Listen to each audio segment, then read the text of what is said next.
এই রজব এবং শাবান সম্পর্কে বেশ কিছু বিদআত, বেশ কিছু এমন কাজ এক শ্রেণীর মুসলিমরা করে থাকে নেকির আশা নিয়ে, মুক্তির আশা নিয়ে, জান্নাতের আশা নিয়ে, যা কোরআনেও নেই, হাদিসেও নেই, ভিত্তিহীন। কিন্তু সেগুলিকে ভালো মনে করে থাকে, খারাপ মনে করে না। আর একেই বিদআত বলা হয়। বিদআত এইসব কাজ কথাকেই বলা হয় যেগুলি ভালো মনে করে করা হয়, কিন্তু আল্লাহ বলেননি, তার রাসূল বলেননি বা করেননি, এগুলিকে বিদআত বলা হয়। আর বিদআত ছাড়া অন্যান্য যে গুনাহগুলি রয়েছে সেই গুনাহগুলি যারা করে তারাও মনে করে যে খারাপ কাজ। বিদআতের গুনাহ আর অন্যান্য গুনাহে এই পার্থক্য রয়েছে। চোর চুরি করে, ডাকাত ডাকাতি করে, মিথ্যুক মিথ্যা কথা বলে, খেয়ানতকারী খেয়ানত করে, বেঈমান বেঈমানি করে, কিন্তু তারাও মনে করে যে এগুলি কাজ খারাপ কাজ, অন্যায় কাজ। নিজেকে ধিক্কার দেয়, নিজেকে তিরস্কার করে। পক্ষান্তরে বিদাতি কাজ করে মনে করে যে আমি ধন্য হয়েছি, ভাগ্যবান, যা এত ভালো ভালো আমল করতে পেরেছি। বিদাত করে সেই সব কাজকে ভালো মনে করে যে নেকি পাবো, মনে করে যে আল্লাহ সন্তুষ্টি পাবো, মনে করে যে আখিরাতে কাজে আসবে, দুনিয়ায় কাজে আসবে ইত্যাদি। এই রজব এবং শাবান সম্পর্কে বহু রকমের বিদআত রয়েছে। সেই বিদআতগুলি বিস্তারিত বলার প্রয়োজন নেই, কারণ যেগুলি আমাদের করণীয় সেগুলি সম্পর্কে বিস্তারিত জানতে হবে। যা আমাদের জন্য করণীয় সে সম্পর্কে বিস্তারিত জানতে হবে, আর যা বর্জনীয় সে সম্পর্কে এতটুকু জানা যথেষ্ট যে এগুলি বর্জনীয়, এগুলি ঠিক নয়, এগুলি করা যাবে না, এতটাই যথেষ্ট। কারণ বিস্তারিত যেগুলি নেগেটিভ বস্তু, নেতিবাচক কাজ বা কথা, সেগুলি বিস্তারিত জানার দরকার নেই, কারণ সেগুলি ইসলাম নয়, ইসলাম বিরোধী কাজ।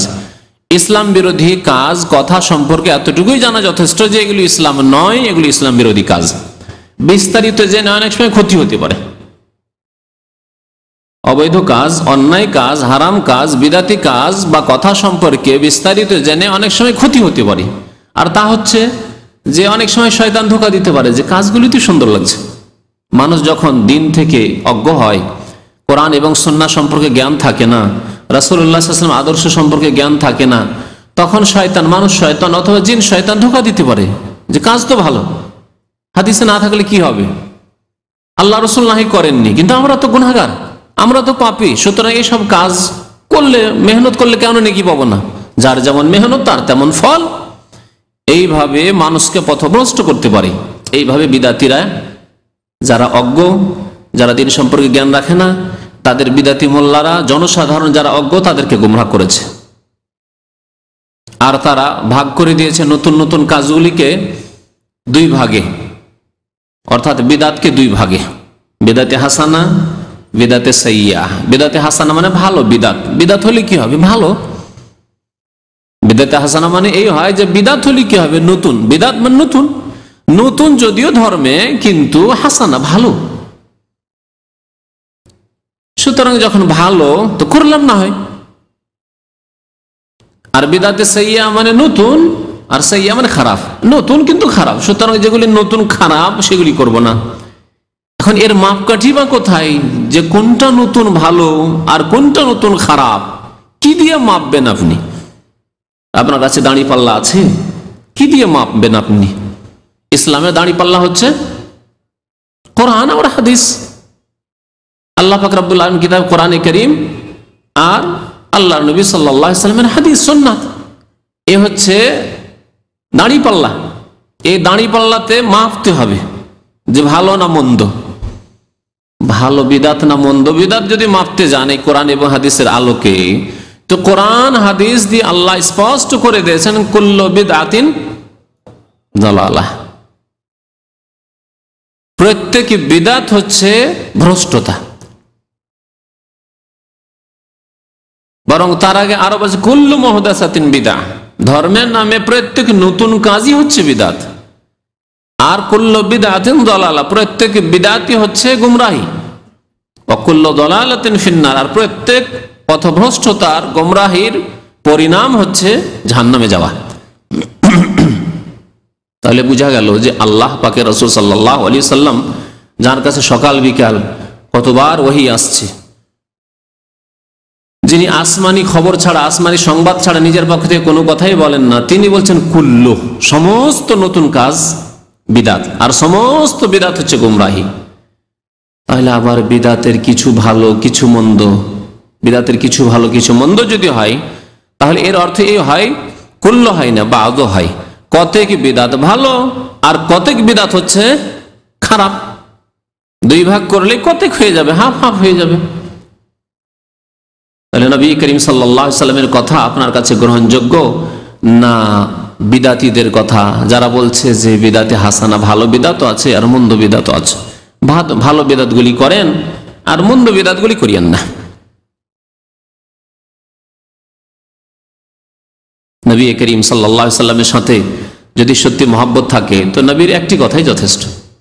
নবী করিম সাল্লাল্লাহু আলাইহি সাল্লাম শুধু একটি হাদিসে নেই, এটা খুতবা, সুন্নতি খুতবায় নবী সাল্লাল্লাহু আলাইহি সাল্লাম প্রত্যেক খুতবায় বলতেন, ঈদের খুতবায়, জুমার খুতবায়, যে কোনো সাধারণ খুতবায়, বিয়ের খুতবায়, সমস্ত খুতবায় নবী করিম সাল্লাল্লাহু আলাইহি ওয়াসাল্লাম খুতবাতুল হাজা, যে কোনো প্রয়োজনে খুতবা পড়তেন, খুতবায় বলতেন কুল্লু মুহদাসাতিন বিদআহ কুল্লু বিদআতিন দালালাহ। এছাড়াও নবী করিম সাল্লাল্লাহু আলাইহি ওয়াসাল্লাম একবার বক্তব্য করলেন, আবু দাউদের হাদিস, খাতাবানা রাসূলুল্লাহ সাল্লাল্লাহু আলাইহি ওয়াসাল্লাম খুতবাতান মাউইযাতান বালিগাতান, খুব সুন্দর বক্তব্য করলেন। এত সুন্দর বক্তব্য করলেন যে জারাবাত মিনহাল ওয়ুন, বক্তব্য শুনে মানুষ সব কেঁদে ফেলল, মানুষ সব কেঁদে ফেলল। ওয়াজালাত মিনহুল কুলুব, আর মানুষের অন্তর পানির মতো হয়ে গেল, গলে, অন্তর মানুষের মনে গলে গেল, একেবারে কাঁপতে শুরু হলো আল্লাহর ভয়ে, আখিরাতের ভয়ে, পরকালের চিন্তায়।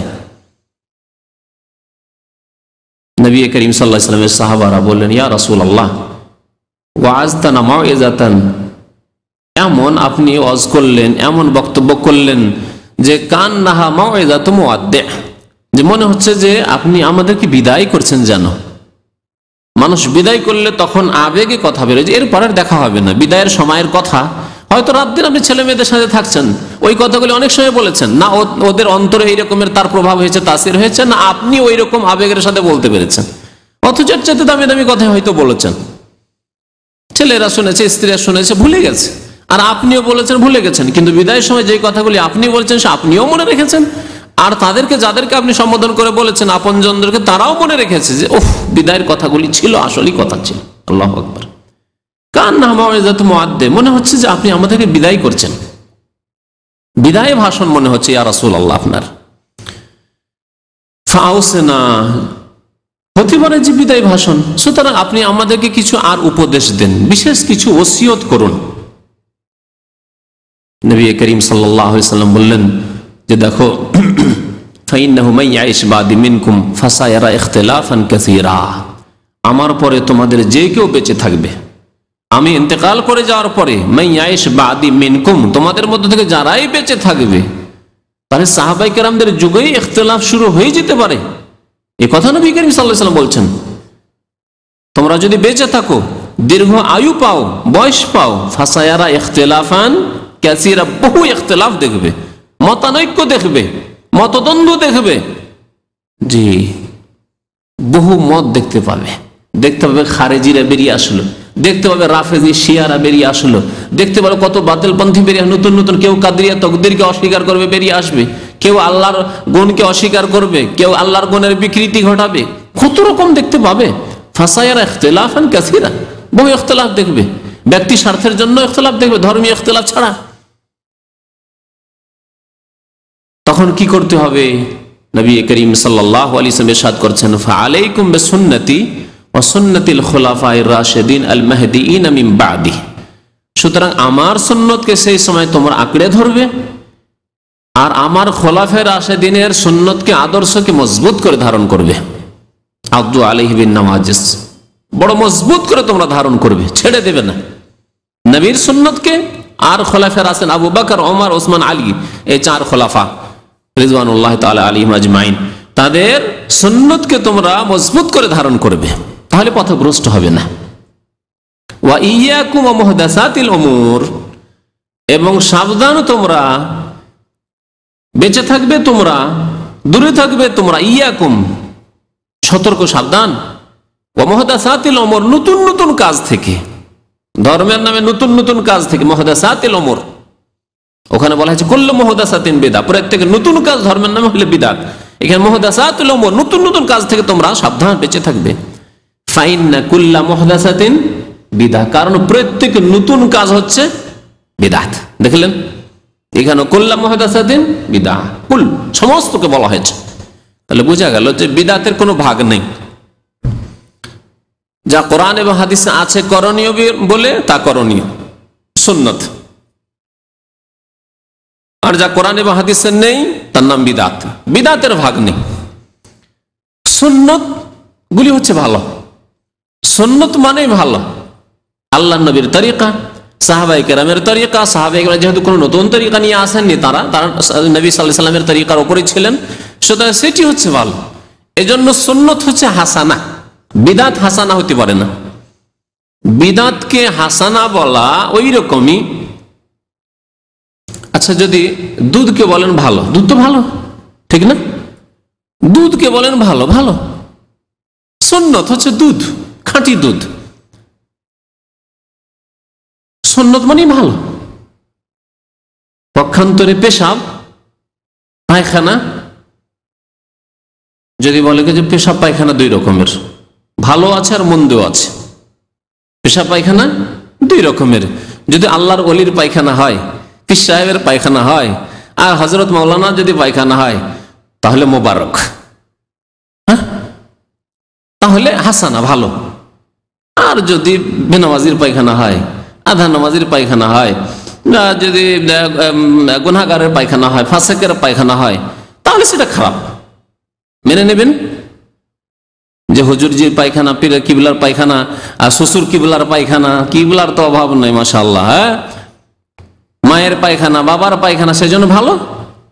কখনো ভালো না। পায়খানা নাপাক, পেশাব নাপাক, নাপাক। ওই রকম বিদআত মানে ধর্মের নামে নতুন কাজ, নতুন কাজ, সুতরাং মারদুতা, প্রত্যাখ্যাত। মা আয়েশা রাদিয়াল্লাহু তাআলা আনহার প্রসিদ্ধ হাদিস মুসলিম শরীফে রয়েছে, মান আমিলা আমালান লাইসা আলাইহি আমরুনা ফাহুয়া রাদ্দুন। যেই ব্যক্তি এমন কোন আমল করলো, আমল করলো না, নয় বেআমল নয়, বেনামাজি নয়, আমল করলো, তাহলে বোঝা গেল যে নামাজ পড়েও রোজা রেখেও যদি কেউ বিদআত করে, ভালো কর্ম করে, আমল করে, তার সাথে সাথে বিদআত করে, তাহলে যাবে জাহান্নামে। যেমন যাবে বেনামাজি, যেমন যাবে বেরোজগার, যেমন যাবে গুনাহগার ফাসিক, তেমনি যাবে বিদআতি ফাসিক যারা, তারাও জাহান্নামে যাবে। মান আমিলা আমালান, যারা এমন কোন আমল করলো যে আমল লাইসা আলাইহি আমরুনা, সেই আমল আমার আদর্শ মোতাবেক নয়, নবী করিম সাল্লাল্লাহু আলাইহি ওয়াসাল্লাম সেই আমল করেননি, করতেও বলেননি, অনুমতি দেননি, এইরকম কোন আদর্শ ছেড়ে যাননি। আপনি ভালো বললেন যে রজব মাস, আর রজব মাসে শুনেছি নাকি যে সবে মেরাজ হয়েছে, আল্লাহর নবী মেরাজ গিয়েছেন, সুতরাং আমরা তো আর মেরাজ যেতে পারবো না। তো আমাদের মেরাজ হচ্ছে কিছু আমল করা, আমাদের মেরাজ হচ্ছে কিছু আমল করা, সুতরাং কিছু ভালো আমল করি।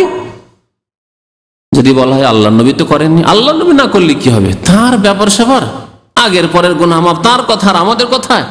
কোথায় নেতাজি আর কোথায় পিয়াজির কথা বলছেন আপনি? এই কথাই তো বলেছিলেন তিনজন সাহাবী এসে, নবী করিম সাল্লাল্লাহু আলাইহি ওয়াসাল্লাম কিভাবে তাদেরকে শাসন করেছিলেন, তাই না? নবী সাল্লাল্লাহু আলাইহি ওয়াসাল্লাম হাদিসটি শেষ করি, মান আমিলা আমালান, যে ব্যক্তি এমন কোন আমল করলো যে আমল আমার আদর্শ মোতাবেক না, আমার সুন্নাত মোতাবেক নয়, ফাহুয়া রাদ্দুন, তা প্রত্যাখ্যাত, কবুল করবেন না, আল্লাহ কোনো ফল দিবেন না, ভালো ফল দিবেন না, হ্যাঁ খারাপ ফল পাওয়া যাবে। বিদআত করলে জাহান্নাম পাওয়া যাবে, কারণ আল্লাহ রাসূল বলেছেন কুল্লু যালালাতিন ফিন্নার।